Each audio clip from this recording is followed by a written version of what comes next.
俺のは光より速いぜ。理にかなっているのか。切るまでもない。そんな退屈してるお前さんに対し、うっす、それじゃ遠慮なく。細胞がおじけてる。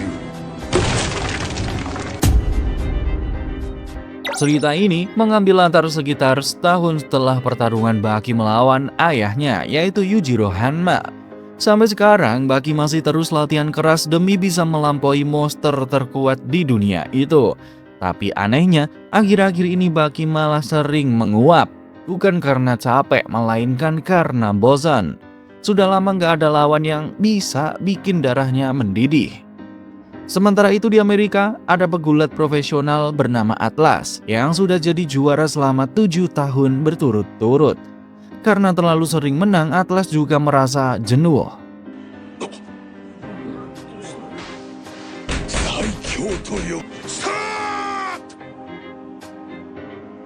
Akhirnya dia memutuskan pergi ke Jepang untuk mencari lawan yang benar-benar kuat. Sesampainya di Jepang, Atlas langsung menemui Tokugawa alias pemilik arena bawah tanah. Di sana dia bilang kalau dirinya ingin menantang Baki Hanma, sang juara arena tersebut. Tokugawa pun cuma tersenyum karena dia tahu Baki bukan tipe orang yang bakal menolak tantangan.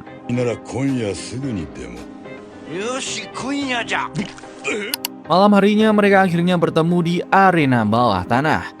Meski Baki terlihat santai seperti anak muda biasa, Atlas bisa merasakan aura mengerikan dari dirinya.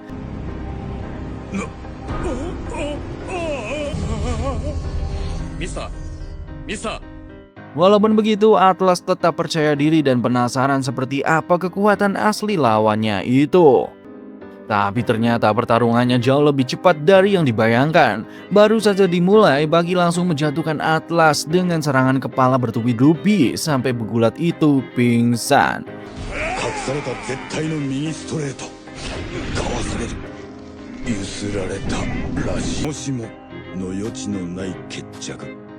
Lucunya, setelah menang semudah itu, Baki malah masih sempat menguap karena merasa pertarungannya kurang seru. Beberapa waktu kemudian, Tokugawa mengajak Perdana Menteri Jepang ke sebuah laboratorium rahasia yang berada jauh di bawah tanah. Di sana, mereka bertemu dengan seorang ilmuwan bernama Dr. Jones yang sedang memimpin sebuah proyek gila. Dan bener aja, yang diperlihatkan Tokugawa bikin semua orang kaget. Mereka berhasil membuat cloning dari samurai legendaris Jepang, yaitu Musashi Miyamoto. Tim peneliti bahkan menggunakan sisa jaringan biologis yang masih tersisa dari jasad Musashi untuk mewujudkan proyek tersebut. Mendengar penjelasan itu, Perdana Menteri langsung keberatan. Soalnya cloning manusia jelas merupakan hal yang dilarang dan bisa menimbulkan masalah besar kalau sampai diketahui oleh publik. Ternyata sebelum terlibat dalam proyek ini, Dr. John punya mimpi yang cukup gila, yaitu menghidupkan kembali dinosaurus. Masalahnya, untuk mewujudkan hal itu, ia membutuhkan sampel asli. Sayangnya, setiap kali ia mengajukan ide tersebut ke laboratorium maupun museum, semuanya selalu menolaknya mentah-mentah. Hal itu membuat Dr. John frustasi. Menurutnya, benda-benda bersejarah itu hanya dipajang tanpa dimanfaatkan lebih jauh. Padahal jika tulang, tengkorak, atau telur fosil diteliti lebih dalam, bukan tidak mungkin masih ada sisa jaringan yang bisa digunakan. Dengan bantuan teknologi modern dan sedikit rekayasa DNA, menciptakan kembali dinosaurus bukanlah hal yang mustahil. Sampai suatu hari, beberapa hari setelah mempresentasikan teorinya di depan banyak tokoh penting, Dr. John mendapat panggilan dari Tokugawa. Awalnya dia mengira akan mendapatkan kesempatan untuk melanjutkan riset dinosaurusnya. Tapi ternyata Tokugawa justru meminta bantuannya untuk proyek cloning manusia. Tentu saja Dr. John sempat menolak. Namun semuanya berubah ketika dia mengetahui siapa sosok yang akan di-cloning. Orang itu adalah Musashi Miyamoto. alias samurai legendaris yang namanya dikenal di seluruh Jepang. Mendengar itu, rasa penasarannya langsung muncul dan dia pun setuju bergabung dalam proyek tersebut. Tak lama kemudian, Dr. John mulai memeriksa tulang belakang Musashi yang kondisinya ternyata masih sangat baik. Bahkan bentuk tulangnya terlihat berbeda dari manusia biasa.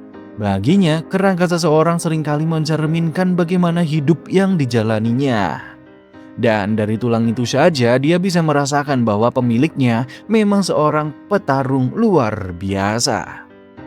Saat proses penelitian dilakukan, mereka menemukan sesuatu yang mengejutkan. Struktur pembuluh darah dan jaringan di dalamnya masih terlihat jelas.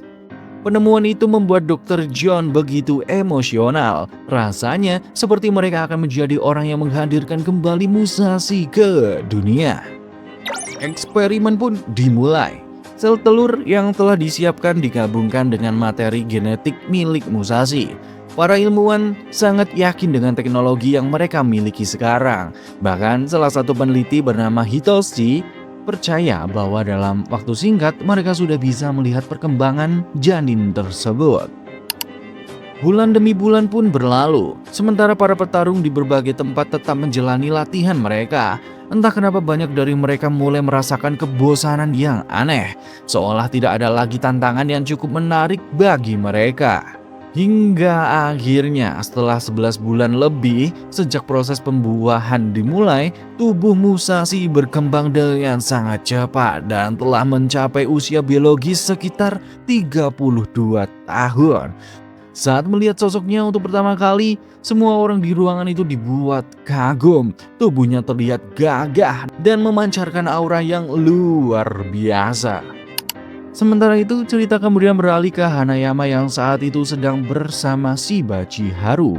Melihat Hanayama terus-terusan menguap, Shiba Chiharu sempat mengira bosnya itu sudah bosan berada di dekatnya. Tapi ternyata bukan itu alasannya. Hanayama menjelaskan kalau dirinya memang sudah sering menguap sejak beberapa hari terakhir, tepat setelah bertemu seorang berandal yang nekat menodongkan pistol ke arahnya. Jadi sama sekali bukan karena Chiharu. Sambil meminta maaf, Hanayama mengakui kalau belakangan ini ia merasa hidupnya terlalu datar. Dia merindukan sensasi adrenalin yang selama ini membuatnya semangat. Karena itulah muncul satu ide gila di kepalanya, yaitu menantang Yujiro Hanma. Hanayama langsung menemui Tokugawa untuk meminta bantuan mempertemukannya dengan monster terkuat itu. Mendengar permintaan tersebut, Tokugawa jelas kaget. Tidak banyak orang yang cukup nekat untuk menantang Yujiro. Apalagi dia masih ingat duel Hanayama dan Yujiro beberapa tahun lalu yang begitu brutal. Tokugawa yakin malam itu pasti meninggalkan rasa sakit dan kenangan yang tidak menyenangkan bagi Hanayama. Tapi setelah melihat wajahnya sekarang, dia mulai sadar kalau rasa bosan yang dirasakan Hanayama mungkin jauh lebih menyiksa daripada luka apapun. Akhirnya Tokugawa setuju dan berjanji akan mencoba memanggil Yujiro kembali ke Tokyo. Sementara itu di laboratorium rahasia para ilmuwan kembali mengadakan rapat. Secara fisik kondisi Musashi benar-benar sempurna. Detak jantungnya normal, suhu tubuhnya stabil dan semua organ bekerja sebagaimana mestinya. Masalahnya hanya satu, otaknya tidak menunjukkan aktivitas yang berarti. Dengan kata lain, tubuh Musashi hidup, tapi kesadarannya belum bangun. Perdebatan panjang pun terjadi di antara para ilmuwan. Namun di tengah suasana itu, Tokugawa tiba-tiba menyela. Dia mengaku sudah lelah mendengar pembahasan soal data dan angka. Menurutnya ada hal-hal di dunia ini yang tidak selalu bisa dijelaskan oleh sains. Lalu Tokugawa mengungkapkan bahwa dia memiliki kakak perempuan yang dikenal sebagai cenayang. Katanya wanita itu memiliki kemampuan untuk berkomunikasi dengan jiwa orang yang telah meninggal. Di saat yang sama, Hanayama sudah bersiap menghadapi tantangan besarnya, yaitu melawan Yujiro Hanma.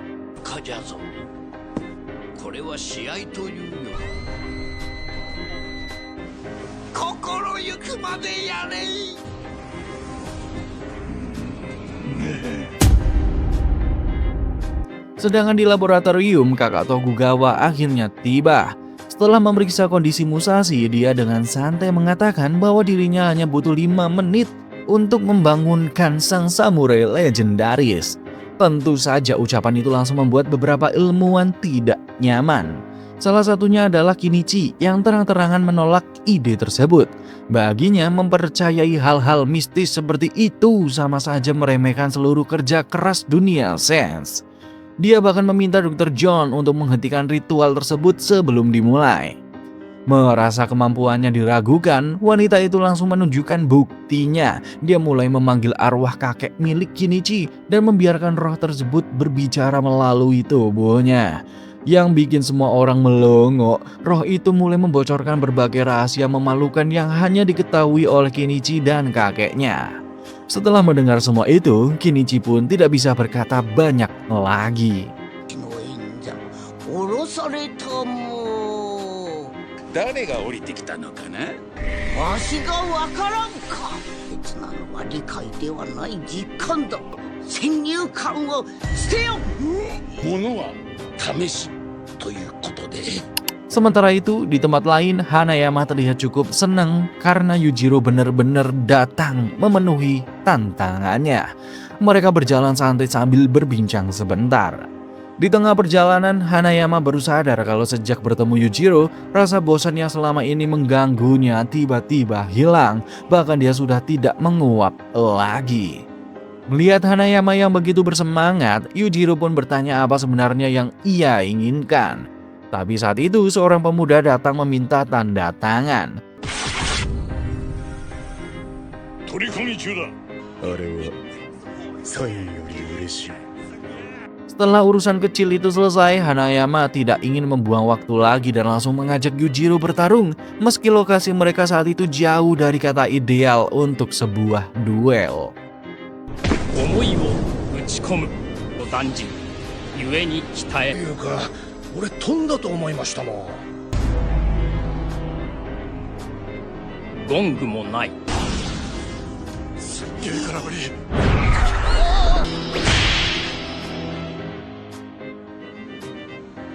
Di saat yang sama di laboratorium rahasia, kakak Tokugawa mulai menjalankan ritual untuk memanggil jiwa Musashi Miyamoto. ごめんもさく宮本武蔵の魂を。 Setelah itu, wanita tersebut mulai memindahkan jiwa Musashi ke tubuh cloning yang sudah disiapkan. Awalnya para ilmuwan masih ragu, tetapi keraguan mereka perlahan hilang ketika alat pemantau menunjukkan aktivitas otak yang mulai meningkat. Tanda-tanda kesadaran akhirnya muncul. Yang lebih mengejutkan lagi, tubuh Musashi perlahan berubah menyerupai wujud aslinya saat masih hidup. Bekas luka dan ciri khas yang pernah ia miliki mulai muncul satu persatu. Dan ketika jiwa serta tubuh itu akhirnya menyatu dengan sempurna, Musashi benar-benar terbangun.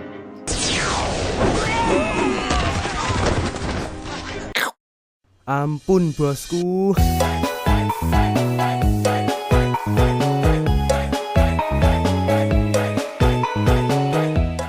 Setelah mendapat penjelasan panjang tentang bagaimana dirinya bisa hidup kembali, Musashi justru balik bertanya kenapa dia dipanggil ke zaman ini. Tokugawa pun maju dan menjawab dengan jujur. Dia tidak menginginkan apapun selain melihat Musashi bertarung sekali lagi. Sambil menerima pakaian tradisional yang telah disiapkan, Musashi pun menyetujui permintaan tersebut. Jauh di tempat lain, insting bertarung Baki seakan menangkap kehadiran sosok berbahaya yang baru saja muncul. Dia bahkan merasa seperti bisa mendengar detak jantung orang itu. Meski belum tahu siapa sosok tersebut, satu hal yang pasti, Baki siap menghadapi apapun yang akan datang.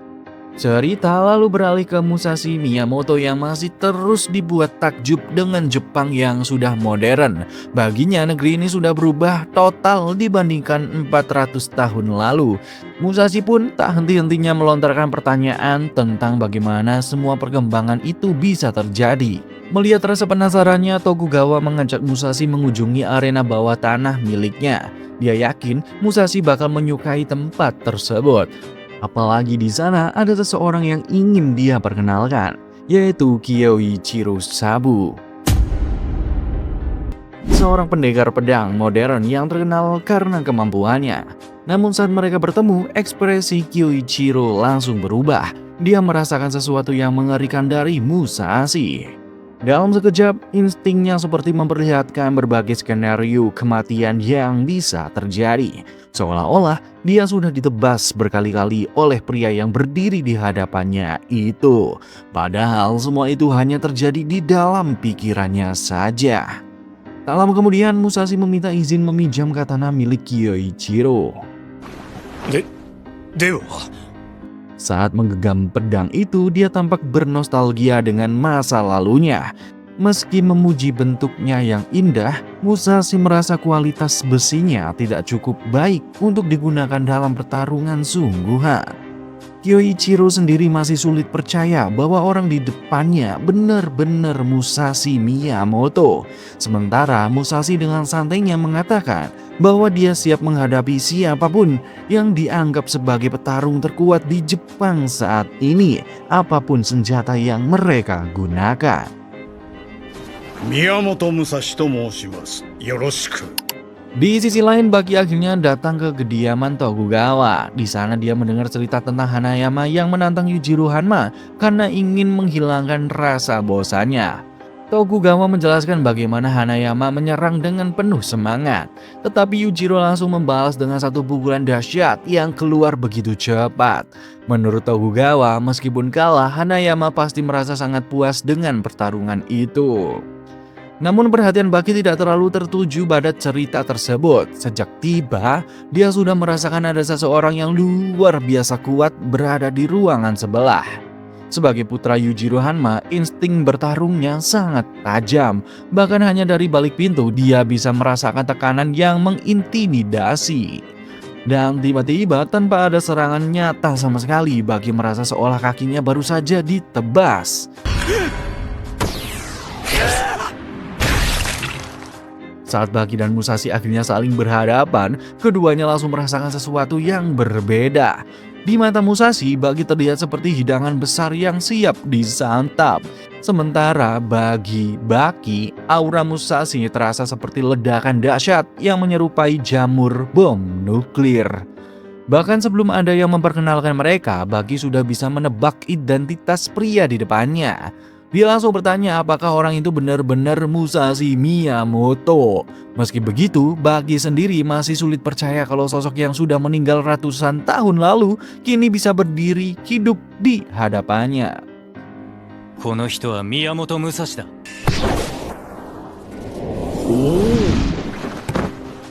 Tak lama kemudian mereka memutuskan untuk mencoba bertarung di luar. Dari sudut pandang Baki, Musashi terlihat hanya berdiri dengan tangan kosong.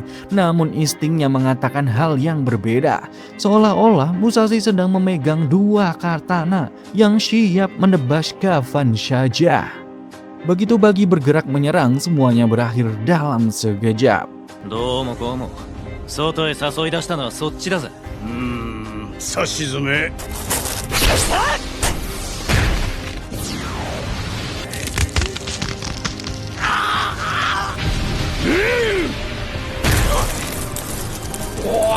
にできとる。 Saat sadar kembali, Baki langsung menyadari satu hal yang cukup menyakitkan. Dia baru saja kalah. Bahkan kejadian tadi rasanya belum pantas disebut pertarungan. Beberapa saat kemudian, Baki melihat Musashi sedang berlatih di luar. Musashi menghancurkan barang-barang bambu hanya dengan ayunan tangan dan genggamannya hingga pecah berkeping-keping. Ketika ditanya latihan apa yang sedang ia lakukan, jawabannya cukup sederhana.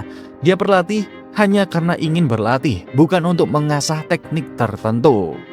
Mendengar itu, Baki langsung mengajak Musashi bertarung lagi. Menurutnya tidak ada latihan yang lebih bagus daripada duel sungguhan. Tapi Musashi justru menolak. Dengan santai dia mengatakan bahwa Baki sebenarnya sudah mati sejak pertemuan mereka sebelumnya. Kalau saja dia mau, Baki bisa saja dibunuh saat itu juga. Jadi menurutnya tidak ada alasan untuk mengulang hal yang sama. Jawaban itu membuat Baki sedikit tidak enak hati. Sebagai gantinya, Musashi menawarkan bambu untuk dijadikan alat latihan. Baki pun langsung menunjukkan kemampuannya dengan menghancurkan bambu tersebut menggunakan tendangan super cepatnya. Namun itu masih belum cukup memuaskannya. Baki kemudian melesat menyerang Musashi dengan kecepatan luar biasa, teknik yang pernah ia pelajari dari Yujiro.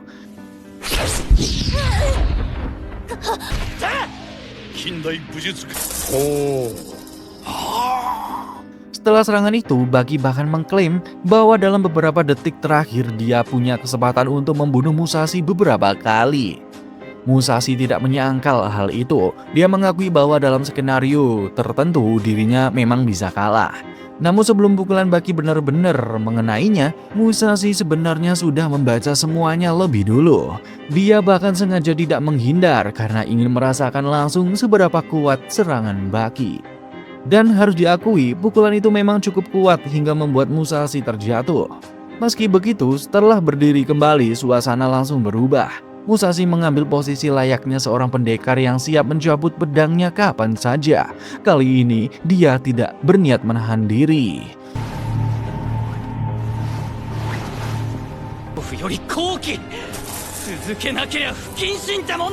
本人も気づかない決断 0.5 秒前のシグナルに Bahkan sebelum Baki bergerak atau melancarkan serangan, Musashi sudah tahu apa yang akan dilakukan.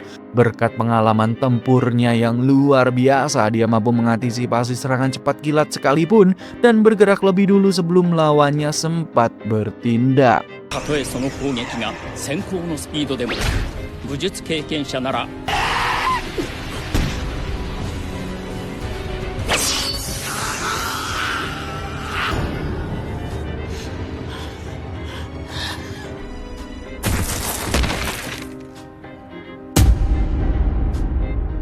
Saat berkeliling kota, Musashi dibuat takjub dengan perkembangan Jepang, mulai dari gambar bergerak sampai kendaraan besi yang lalu lalang. Sulit dipercaya 400 tahun setelah kematiannya, Jepang bisa semaju ini. 見失うな。草履くらいは用意すべきだったか。 Tidak lama kemudian, polisi menghampirinya karena dianggap mencurigakan dan meminta identitas. Tentu saja, Musashi tidak punya KTP. ちょっと調べますよ。そこを動くな。今に生きる宮本さんを知る。 Hingga akhirnya muncul kabar tentang sosok misterius yang mengaku sebagai Miyamoto Musashi dan menghajar beberapa polisi di Shinjuku. Berita itu pun sampai ke telinga Katsumi Orochi, Doppo Orochi, Jack Hanma, dan Goki Shibukawa. Dari rekamannya saja mereka sudah bisa melihat kalau orang ini sangat kuat. えれえものを見ちまった。 Di sisi lain, Motobe akhirnya sadar alasan dirinya terus berlatih selama setahun terakhir. Dia tidak menyangka ancaman yang datang adalah Musashi. Menurutnya, bahkan petarung modern sekelas Yujiro Hanma pun belum tentu cocok menjadi lawannya. Karena itu, Motobe memutuskan untuk melindungi mereka semua. Sementara itu, kepala kepolisian memberitahu Tokugawa bahwa Musashi telah memasuki kediamannya. Tokugawa yang kaget langsung meminta polisi untuk tidak ikut campur dan membiarkan Musashi. Setelah itu, Tokugawa menemui Doppo Orochi. Doppo yakin sosok misterius yang sedang ramai dibicarakan itu pasti Miyamoto Musashi. Dia juga mengaku sangat ingin bertemu dengannya. Menariknya, saat itu Musashi datang dan mengaku sedang lapar. Tapi begitu tahu ada yang ingin bertarung dengannya, dia tidak keberatan menunda makan. 形でもいい。たった一度でいいから手合わせ願う。 Tak lama kemudian, Musashi dan Doppo pun bersiap memasuki aula dojo untuk memulai duel mereka. Sebelum duel dimulai, Tokugawa lebih dulu memperlihatkan gaya bertarung serta kemampuan Doppo Orochi kepada Musashi lewat berbagai alat yang sudah disiapkan.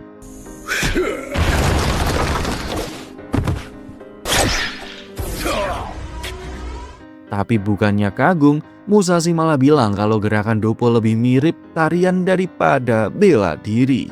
Tentu saja Doppo langsung tersinggung dan menawarkan untuk mempraktikkan langsung ke tubuh Musashi. Musashi pun buru-buru meminta maaf dan mengakui kalau itu hanya bercanda. 許されんよ。 Di sisi lain, Doppo juga kesal karena Musashi bisa dengan mudah menahan tandukan kepalanya, bahkan sempat mengusik kepala botaknya.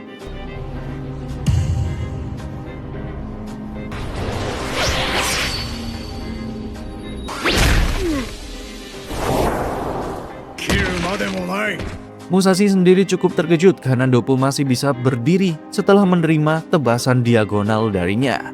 Namun, Doppo menegaskan kalau tebasan itu tidak nyata. Musashi setuju karena bagaimanapun itu hanya tiruan dan Doppo tidak benar-benar terpotong. Setelah itu, Musashi meminta Tokugawa membawakan pedang sungguhan dan mulai bersiap serius.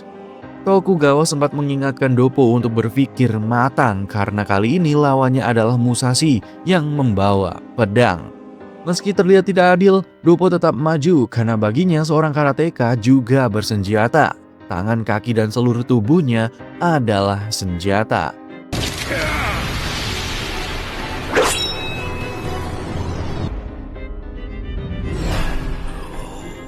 Tak lama kemudian Doppo nyaris terkena tebasan di kepala. Untungnya Musashi hanya menekan wajahnya dengan lembut. Meski begitu, Musashi cukup terkejut saat Doppo berhasil melukai wajahnya dan mengakui kalau tangan serta kaki Doppo setajam bilah pedang. Walaupun mendapat pujian, kenyataannya Doppo tetap kalah. Dia sadar dirinya sudah terkena tebasan. Setelah mengetahui kisah kemunculan Musashi dan merasakan sendiri kemampuannya, Doppo semakin yakin bahwa pria di hadapannya benar-benar Miyamoto Musashi yang asli. Apalagi Musashi masih menahan diri dan tidak benar-benar menebasnya. Bagi Doppo, dikasihani lawan terasa jauh lebih buruk daripada kalah dalam pertarungan. Namun kenyataannya Doppo masih merasa belum benar-benar memahami sosok Musashi. Di saat yang sama, Retsu akhirnya kembali ke Tokyo setelah menjalani karir sebagai petinju. Baginya, soal pertandingan itu resmi atau tidak sama sekali tidak penting. Selama ini, dia bahkan bisa mengalahkan banyak petinju hanya dengan sebagian kecil teknik kungfu Tiongkok miliknya. Karena tidak pernah diakui sebagai petinju resmi, Retsu memutuskan mengakhiri karir tinjunya dan kembali ke Jepang. Apalagi sekarang ada lawan menarik yang membuatnya bisa bertarung menggunakan seluruh kemampuannya, termasuk senjata. Tak lama kemudian, Retsu terkejut saat mendengar Katsumi dan Doppo Orochi kalah telak dari Musashi Miyamoto. Meski begitu, dia tidak terlalu heran. Sebelumnya, dia sudah melihat berita saat Musashi dengan mudah mengalahkan 5 polisi sekaligus. Teknik pertahanan senjata dalam kungfu maupun karate rasanya belum cukup untuk menghadapi orang seperti itu. Karena itulah, melawan Musashi tanpa senjata jelas bukan pilihan yang bijak. Singkat cerita, Tokugawa mempertemukan Retsu dan Musashi di arena bawah tanah. Dia mengumumkan bahwa 3 hari lagi mereka akan bertarung di tempat itu. Dan untuk pertama kalinya, penggunaan senjata diperbolehkan. Musashi menduga aturan tersebut pasti permintaan Retsu. Dan memang benar, Retsu mengaku kalau dia ingin mengalahkan ahli pedang seperti Musashi dalam kondisi terbaiknya, yaitu saat Musashi menggunakan pedang. Saat berhadapan langsung, Retsu langsung merasakan aura bertarung yang luar biasa dari Musashi hingga refleks menyerang. あなたは比類なき剣術家、陸の人。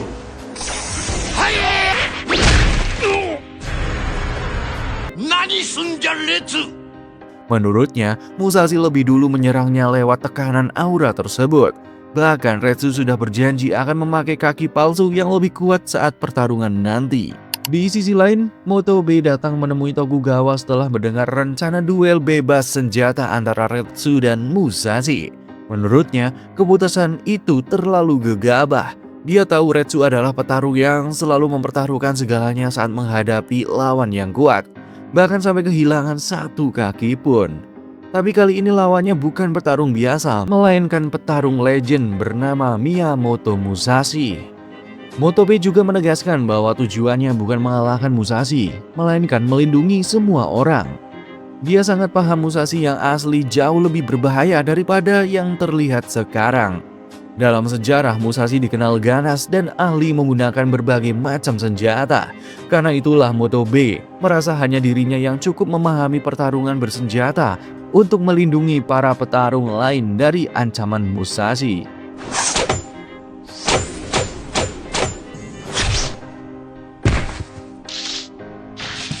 Di dojo Shinshinkai, Retsu sedang sparring dengan salah satu pelatih karateka. Anehnya, setiap kali bagian vitalnya terkena serangan, dia tetap terlihat santai seolah tidak merasakan apa-apa. Master Kaku lalu menjelaskan bahwa itu adalah teknik Xiaoli. Teknik ini dilatih dengan mengendalikan tulang dan otot hingga tubuh menjadi seperti dinding tebal yang mampu meredam pukulan keras sekalipun. Namun setelah menguasainya, pengguna justru harus menjadi seperti bulu. Semua ketegangan yang sudah dibangun disimpan di dalam tubuh, sementara kesadaran terhadapnya harus dilupakan sepenuhnya. Jika berhasil, tubuh yang tadinya keras seperti dinding akan berubah lentur seperti kantong berisi air, lalu semakin ringan hingga menyerupai bulu. Saat sudah mencapai tahap itu, serangan apapun hanya akan lewat begitu saja, sama seperti bulu yang melayang di udara. Sangat sulit ditebas karena terus mengikuti arah gerakan. Karena itulah Retsu diminta membayangkan dirinya sebagai bulu. Jika dia bisa mengikuti ayunan pedang lawan, bahkan Musashi sekalipun tidak akan mudah menebasnya. 立ちなさい。ひょうとなれ。母体でなびく羽になる。切れてない。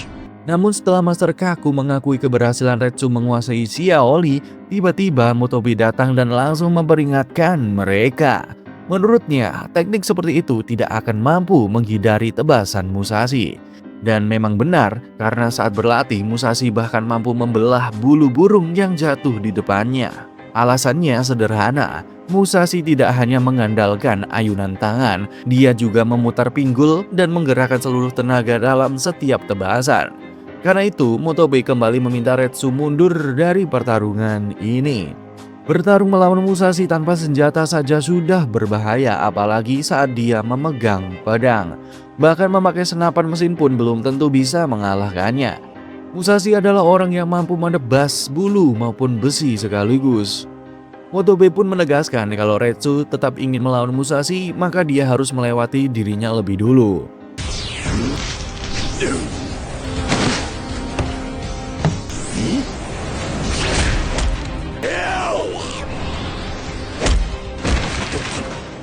Melihat situasi itu, Master Kaku akhirnya melumpuhkan Motobe dari belakang.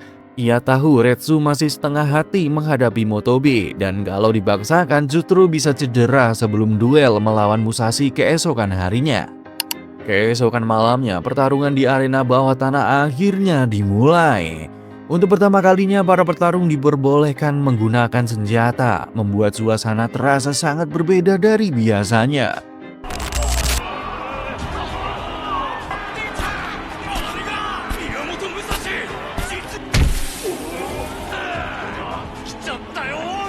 Setelah kedua petarung berhadapan, wasit menjelaskan bahwa semua senjata bela diri boleh dipakai, termasuk yang sudah dibawa masing-masing petarung.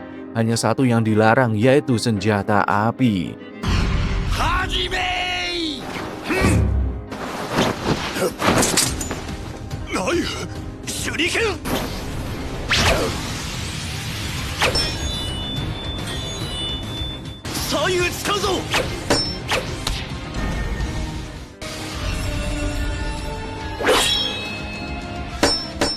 Para penonton pun terkejut karena untuk pertama kalinya melihat shuriken asli digunakan dalam pertarungan nyata. Semua orang terpukau sampai tidak bisa bereaksi melihat kemampuan luar biasa dari Musashi Miyamoto. Setelah shurikennya habis, Retsu beralih menggunakan senjata cambuk 9 bagian yang tersembunyi di pakaiannya.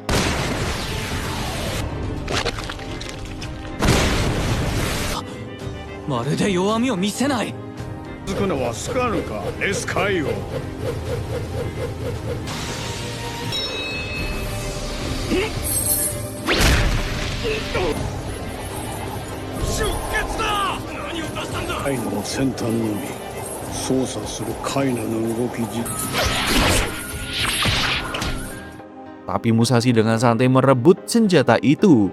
Setelah mencobanya sebentar, dia malah menganggap senjata tersebut terlalu ringan untuk membunuh seseorang. Retsu tidak terpancing oleh ucapan itu dan tetap fokus mencari celah untuk menyerang. Sementara itu, Musashi justru memperlihatkan cara menggunakan senjata tersebut dengan benar hingga akhirnya senjata itu pun putus. 今一つ命を絶つにしてはな、このおもちゃでこの武蔵を討ち取れると。切れたぞ、一振りで。 Dia bahkan menawarkan pedangnya kepada Retsu dan menyuruhnya menggunakan pedang jika ingin melawan seorang samurai. Namun bagi Retsu itu terdengar lebih seperti ejekan. ない。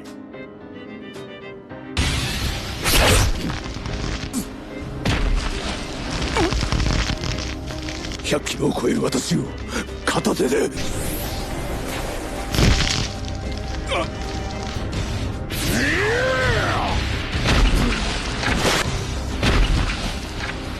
反撃ののろしか。 目覚めた。 Di sisi lain, Retsu langsung memasang kuda-kuda khas Baki, bertumpu di ujung jari kaki dengan tubuh sedikit menyamping, sementara bahu depannya melindungi dagu dan kedua tangannya siap bereaksi kapan saja. Tepat saat itu, Musashi melancarkan serangan. これがいい。いい。動ける。 Tapi entah kenapa, dia masih belum benar-benar menebas Retsu, dan hal itu malah membuat Retsu merasa semakin diremehkan. Ternyata semua itu cuma jebakan dari Musashi. Saat Retsu lengah, Musashi langsung mengikat tubuhnya memakai tali bajunya hingga tak bisa bergerak. 踏んじばって動けなくしちまう技だわな。につけ込んだ武蔵の正当な反撃なんと擬態かい。 Melihat keadaan itu, Master Kaku merasa pertarungan sebenarnya sudah selesai. Buat seorang ahli bela diri, tidak bisa bergerak di hadapan lawan jauh lebih memalukan daripada sekedar kalah. Karena itulah, Retsu meminta Musashi berhenti menahan diri dan segera menghabisinya. Dia tidak ingin dikasih belas kasihan. Musashi pun mengambil katananya dan bersiap melakukan tebasan sungguhan. Kali ini, niat membunuhnya benar-benar terasa lewat tebasan vertikal yang dia lepaskan. Untungnya teknik Xiaoli milik Retsu masih mampu mengurangi dampaknya, jadi luka yang diterima tidak langsung mematikan. こそがシャオリー。思った通りの朝で。 Meski tubuhnya sudah dipenuhi darah, Retsu tetap menolak untuk menyerah. Dia bahkan meminta Musashi mengulang tebasannya sekali lagi sambil mencoba memberikan serangan terakhir. Sayangnya, di momen itu Retsu sadar kalau daging, otot, tulang, bahkan organ dalamnya sudah benar-benar terkena tebasan.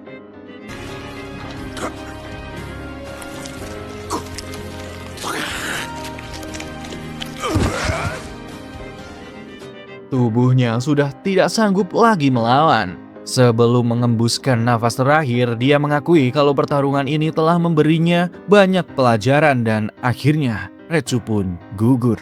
現場にいながら無関係を確保していられる。 Yang paling terasa justru suasana setelah pertarungan selesai.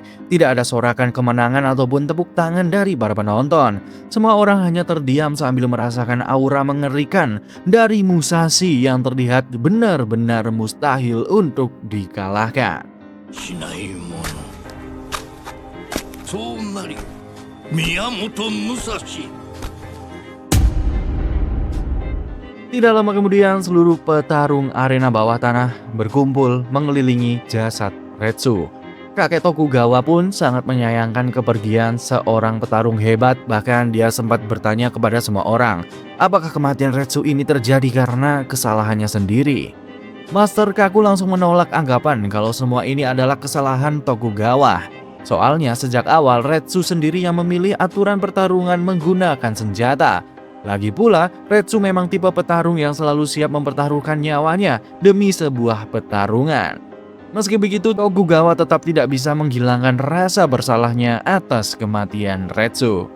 Dan yap, sampai situ dulu cerita anime kali ini. Gimana menurut kalian? Seru nggak? Menurut gue sih tegangnya dapet banget. Oke deh, segitu dulu video kali ini. Semoga kalian terhibur. Kita lanjut lagi di part berikutnya. Sampai ketemu guys, bye-bye. 細胞がおじけてる。